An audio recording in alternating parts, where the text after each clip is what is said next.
Ladies and gentlemen, welcome to the World Forum on Music and this special session, Orchestral Futures, featuring a performance of Beethoven's Sixth Symphony, The Pastoral. Please switch off all mobile phones, pagers, pacemakers, electronic devices such as tablets, iPads, Bluetooth devices. Recording the performance is strictly prohibited, even though later we hope you'll be posting big chunks of the concert on Facebook, Twitter, Instagram, and other social media. Please refrain from talking, from moving in time with the music. Please do not clap in between the movements or cough during the performance or during the breaks between the movements. Sit still and enjoy the music quietly and with respect. At the end of the performance, you'll be required to sit through one encore. If you misbehave, there will be two encores. And don't get ideas. The doors will be locked. Please now enjoy the performance and welcome to the stage your conductor, Matthew Schwarz.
I'm afraid the orchestra is dead.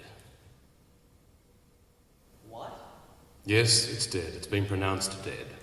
That's the end of it. No future at all. The orchestra is dead. No, I disagree. Well, I don't think you should disagree. being the Grim Reaper and all. And I think we can say by the state of the audience today that we know it's dead. No one could be bothered turning up. Do we continue? Wait, hold on a moment. You're not the Grim Reaper. Yeah, I know, that's my disguise, I'm so sorry. Hey ladies and gentlemen, welcome to this session about the orchestra and being dead, and we might have proved the point today, I think. But listen, I'm going to go and change into something a little more comfortable and less severe, and Matthew is going to continue conducting just from the end of the first movement of Beethoven's Sixth, I think. I'll be back in a moment. Thank you, Mr. Schwarz. Or I might just go straight to the airport, dressed like this.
You took our admission about clapping too literally there. Ladies and gentlemen, this is the Queensland Philharmonia, made up of wonderful students, both here at the Conservatorium and also school students. A big round of applause for them. And their conductor is Matthew Schwarz, who's you're doing both conducting and composition, but has put this orchestra together. They had a first season last year, so it's his baby, and they're all here, and it's wonderful. And thank you, Matthew. And thanks for coming. So I've been invited here today. My name's Guy Noble and I'm a conductor and a radio broadcaster and a sort of general all-round jack of all trades in music in Australia. And I've been invited here today to ponder the subject of the future of the orchestra. Is it bright and rosy, a sort of Mendelssohnian future in E major, or indeed a long, dark, dismal, Mahler sort of Dragend D minor descent? Or will in fact the future of the orchestra be, as I've just done recently, a tour backing a nostalgia act from the 1970s, the man who wrote this song. I could have a B, please, Shannon? Desperado, why won't you come to your senses? You've been out riding fences for so long now. Well, you're a hard one. I know that you got your reasons. These things that are pleasing you can hurt you somehow. Thank you very much. That's enough. There's Glenn Fry. Thank you very much. Glenn Fry, who wrote that, and we toured around. We started at QPAC next door, and we did many concerts around the country. And by the end of it, I thought, if I ever hear Desperado one more time, because like Glenn, it's a great song, but he loved rehearsing it. He said, Guy, I think we ought to rehearse Desperado one more time. And given us just eggs for the string section like that, it didn't need much rehearsing. There is a doom and gloom about orchestras, one would have to say. People are always predicting their death. And in the wake of the financial crisis, particularly in the US, orchestras are under threat. Some have shut their doors, and some, like the Minnesota Orchestra, are embroiled in such a vicious battle with management, curiously enough because they're paid too much, that they haven't played a note as an orchestra since 2012 in October. And when you look at an orchestra, the first thing you notice is the astounding number of people on stage. I mean, this is a relatively small one, but still, look at these players, all of these humans. If the orchestra were a car factory, it would have been automated many years ago. Robots playing violins, pneumatic tubes instead of brass players. All of them requiring superannuation, sick pay, annual leave. That is, of course, if these guys are being paid, but they're not, because they're students. And you may notice something different about them. Any ideas? Speak up. It's not a rhetorical question. They're young, absolutely, they're young. And also, you can actually catch the occasional smile. Here they go en masse. Look at that, smiling. Not to say you don't see that in professional orchestras, but it's a bit more rare. They have an enthusiasm and a love for music. It hasn't been drummed out of them yet, sitting in the same chair for 30 years. The professional orchestras in Australia are supported by the federal and state governments, so the wages and salaries are taken care of, but not the rest. So in a place like Tasmania, for instance, the Tasmanian Symphony Orchestra, it is sometimes more cost-effective for the orchestra to not perform at all.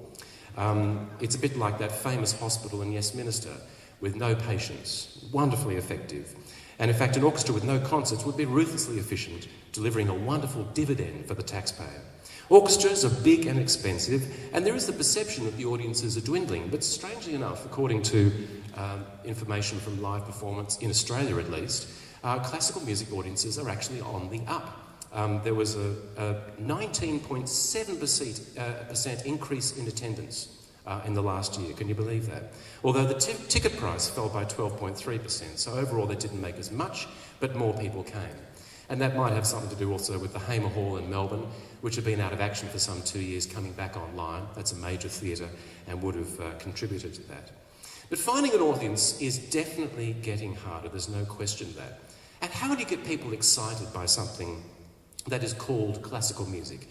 The very fact that it is called classical is also its problem. It's been around for a long time.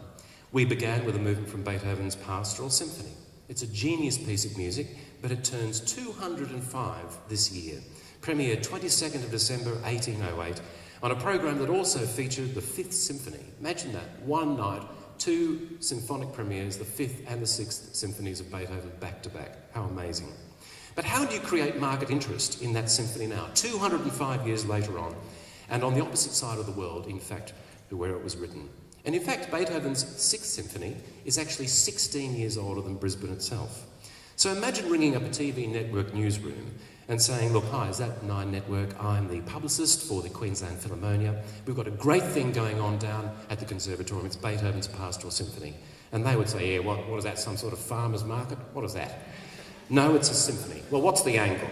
Well, it's great music. No, we're not interested in that. What about the composer? Is he there? Well, he's dead.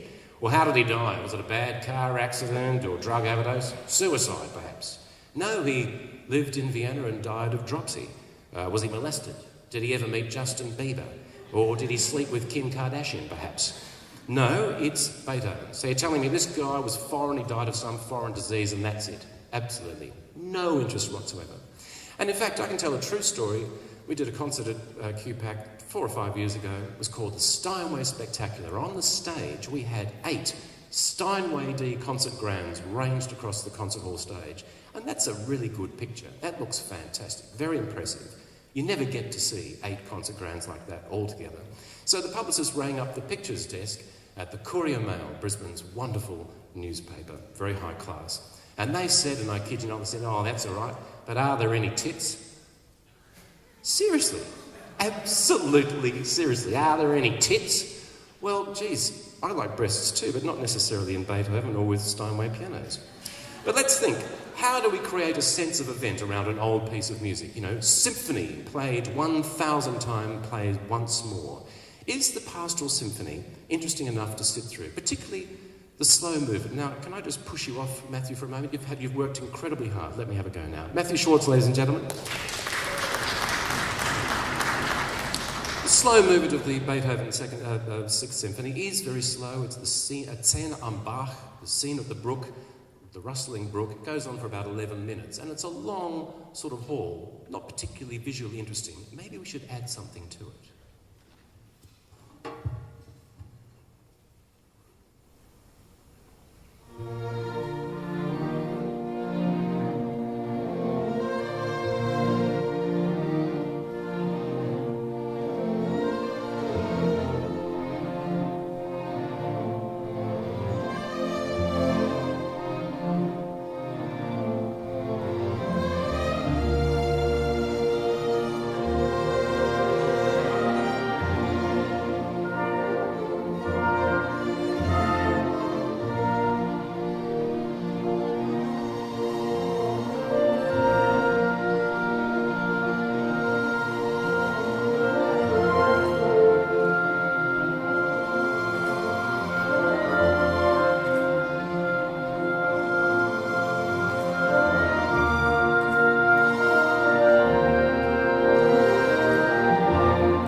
Ladies and gentlemen, thank our wonderful dancers, Melissa Tatum and Gareth Belling. Come back on, guys.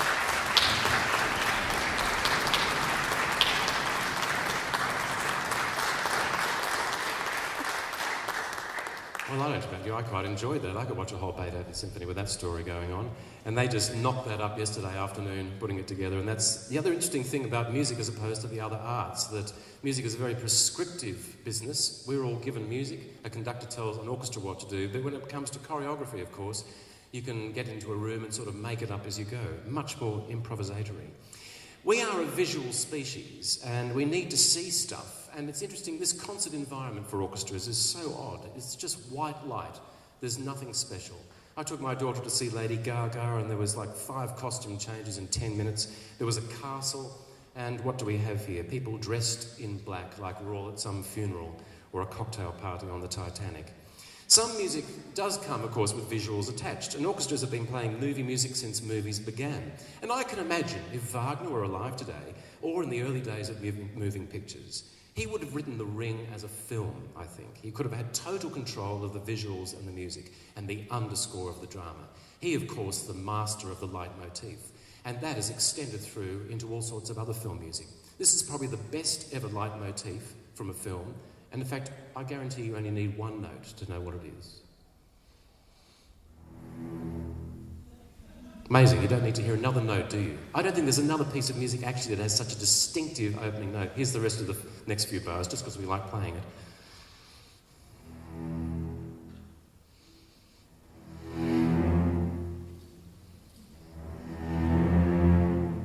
Instantaneously you know that it is not safe to swim with double basses and cellos ever again.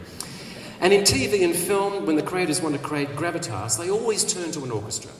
For instance, when Aaron Sorkin wanted to encapsulate the power and the majesty and the sense of the US presidency, he turned to a composer and he turned to an orchestra for this piece.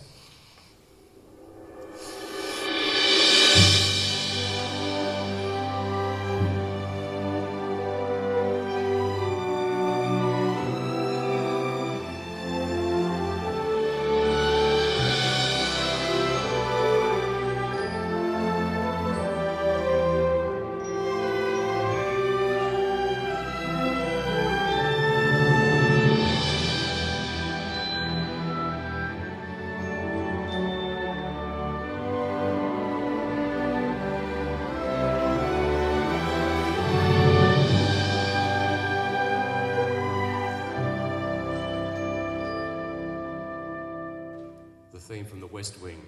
W.G. Snuffy Walden wrote that music, and I can't hear that without my back just going a little bit straighter. And in fact, it's funny, I arranged that about 7 years ago when I was going through a real West Wing phase, and I thought, what a great theme. I orchestrated it out, and I've never had an opportunity to have an orchestra just to play it through like that, so thank you for indulging me this morning here in Brisbane. Most recently, of course, this next music is a wonderful presentiment of the dark and horrible things that will happen in the search for power, and with the help of dragons.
Music there from the Game of Thrones, ladies and gentlemen. Incredibly successful series. And I guarantee you that somewhere in the world is trying to put together an orchestral version of that. This week, of course, the Queensland Symphony have been doing video games. That's a whole new area of orchestral music, and people love it. A whole new audience of people who understand those themes, have played the games, and love to hear the music live. And TV and film music is an area that's really well serviced by the orchestra. Audiences love it. In Sydney just recently, 9 sold-out performances of Doctor Who. Music from Doctor Who, with the composer there, a couple of the actors. But interestingly enough, you don't think of Doctor Who and think of the music apart from the theme. And yet it held the attention on the stage, whole big symphony orchestra there, people loved it.